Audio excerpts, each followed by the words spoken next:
Bonjour et bienvenue aux entrevues menées par la chaire de coopération Guy Bernier. Donc aujourd'hui, on aborde un thème très intéressant, soit celui du modèle coopératif et de la relation client. Pour ce faire, j'ai l'honneur de recevoir M. William Sabati, professeur à l'Université Lyon 3, également titulaire de la chaire Lyon 3 Coopération. M. Sabati, bonjour. Bonjour. Vous allez bien? Très bien, merci. Et Oui, vous? écoutez, si je comprends bien, c'est une étude que vous avez menée auprès de consommateurs de coopératives financières. Pouvez-vous nous expliquer un peu le contexte de votre étude? Quel en était l'intérêt? En effet, donc cette recherche s'inscrit dans le cadre des travaux de la chaire de coopération Lyon 3 Coopération. Donc la problématique, c'est de travailler sur le lien entre le modèle coopératif et la qualité de la relation, à savoir est-ce que parce qu'une organisation est coopérative, elle va obtenir une meilleure qualité de la relation. Donc on s'est intéressé aux coopératives financières pour deux raisons. Bon, d'une part, les banques font de nombreux efforts pour améliorer la qualité de la relation avec leurs clients, pour les fidéliser. Donc pour ce faire, elles vont développer l'excellence relationnelle, mais également les principes coopératifs que sont l'engagement dans le milieu, par exemple, ou la vie démocratique. D'autre part, on travaille également au niveau des banques en France, parce qu'il y a une spécificité française. En France, les banques mutualistes n'ont pas que des sociétaires, c'est-à-dire que les clients peuvent choisir de devenir sociétaires ou non. C'est un engagement volontaire, ils doivent souscrire des parts sociales.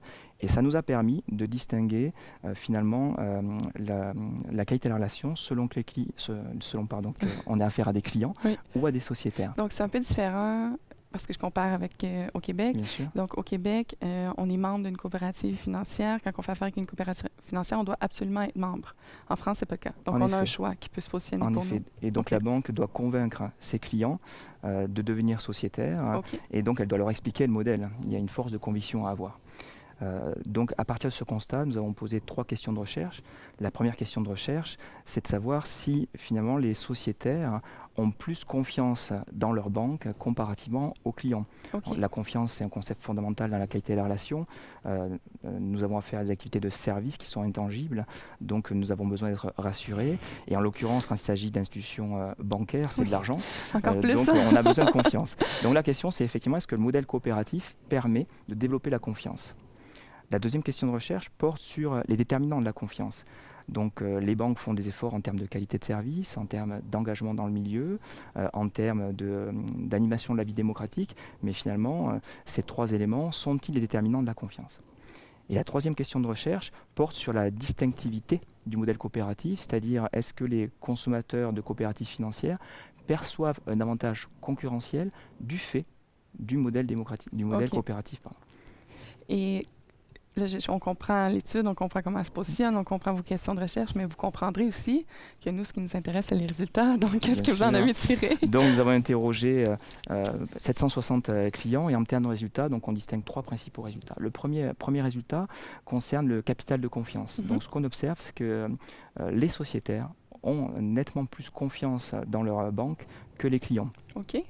Alors, la confiance, on peut distinguer 3 dimensions de la confiance que sont l'expertise, c'est-à-dire la compétence, l'honnêteté et la bienveillance. Alors, le constat est le même pour les 3 dimensions de la confiance, c'est-à-dire qu'à chaque fois, les sociétaires, donc ceux qui sont dans le modèle coopératif, ont bien plus confiance que les clients. Quand même. Et ce différentiel, il est encore plus prégnant sur l'aspect de la bienveillance. Donc, je vous ai préparé une petite image sur cet aspect-là. Donc, si on considère la bienveillance, c'est-à-dire la question était est-ce que ma banque a les intérêts de ses clients à cœur, ce qui est fondamental. Là, on a un différentiel de 26 points. C'est-à-dire que concrètement, les sociétaires ont confiance pour de l'ordre de 71%. Et si on compare avec les clients, on tombe à 45%. Donc, il y a un différentiel qui est très important. Le deuxième résultat de recherche porte sur les déterminants de la confiance. Donc, en termes de déterminants, si l'on considère la qualité de service, le prix, si l'on considère l'engagement dans le milieu et également l'animation de la vie démocratique, quels sont les déterminants ? Bon, les résultats sont clairs. Le principal déterminant de la confiance, c'est la qualité de service à la performance prix. Y compris pour une banque coopérative et y compris pour les clients qui ne sont pas sociétaires. Ce qui va fonder la confiance, c'est avant tout la capacité de la banque à montrer qu'elle a une très forte qualité de service et un positionnement de prix très concurrentiel. Et ça de part et d'autre, autant pour le client que pour le sociétaire? Autant pour les clients que pour les sociétaires. Alors, l'engagement dans le milieu joue également sur la confiance. Dans une moindre mesure, il va jouer. Et en revanche, tout ce qui est animation de la vie démocratique, pratiquement pas. Il n'y a pratiquement pas d'influence, y compris dans une banque coopérative. Et puis, Est-ce que, parce que je sais qu'au Québec, on a du moins, on a une coopérative financière des jardins, pour ne pas la nommer, qui ressemble beaucoup à ce qu'on peut retrouver en France. Est-ce que vos résultats de recherche sont similaires ou du moins sont cohérents avec ce qu'on pourrait retrouver au Québec? Alors, en termes de confiance, tout à fait. Que ce soit une étude internationale qui a été réalisée avec la chaire Guy Bernier Oui.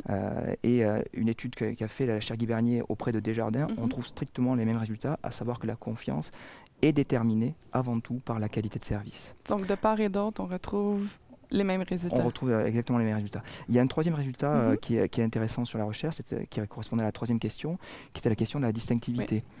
Donc là, le constat, là également, on a une nouvelle image qu'on va vous proposer. En termes de constat, les sociétaires et les clients ne perçoivent pas ou perçoivent très peu la distinctivité du modèle coopératif. C'est-à-dire qu'ils ont du mal à identifier quels sont les avantages concurrentiels du modèle coopératif. Okay. Et si on cherche à comprendre finalement qu'est-ce qui peut constituer ou conforter cette distinctivité, parmi la qualité de service, encore une fois, l'engagement dans le milieu ou la vie démocratique, eh bien là c'est la vie démocratique qui effectivement permet de différencier le modèle coopératif d'un modèle qui ne l'est pas. Donc nos répondants identifient clairement que l'animation démocratique, ça distingue une banque coopérative par rapport à ses concurrents. Donc pour eux, c'est important. Pour eux, c'est important, effectivement. Puis en termes de... Ça, c'est la recherche, c'est intéressant. Comment est-ce qu'on peut tirer quelque chose de cette recherche et l'appliquer à la pratique? Bien sûr. Le premier constat, la première pratique, c'est de dire aujourd'hui, les banques coopératives, elles jouissent d'un capital client qui est vraiment déterminant. Le différentiel est énorme en termes de confiance. Donc, elles ont réussi à construire quelque part un capital. Donc ça, elles peuvent bien sûr le développer et le revendiquer. Donc ça, c'est important. Le deuxième élément, que je pense est fondamental, c'est de comprendre que ce capital client, il est fondé avant tout sur la qualité de service. C'est-à-dire que les principes démocratiques, ils sont importants pour fonder, pour respecter le modèle, c'est vrai. Mais pour autant, pour les clients, ce qui va compter, c'est la qualité de service à la performance prix. Bien avant l'engagement dans le milieu, bien avant la vie démocratique. Donc en bout de ligne, c'est ce sur quoi on devrait se concentrer. Effectivement, en termes de distinctivité, on va chercher à distinguer la banque coopérative d'une banque non coopérative, mais pour autant, ce qui va faire la différence, c'est la qualité de service. Parfait, excellent. Écoutez, vos résultats sont passionnants, puis j'espère voir une suite à votre étude. Donc, nous sommes toujours ouverts à vous rencontrer, puis on vous remercie beaucoup pour votre temps aujourd'hui. Merci de votre accueil. Merci.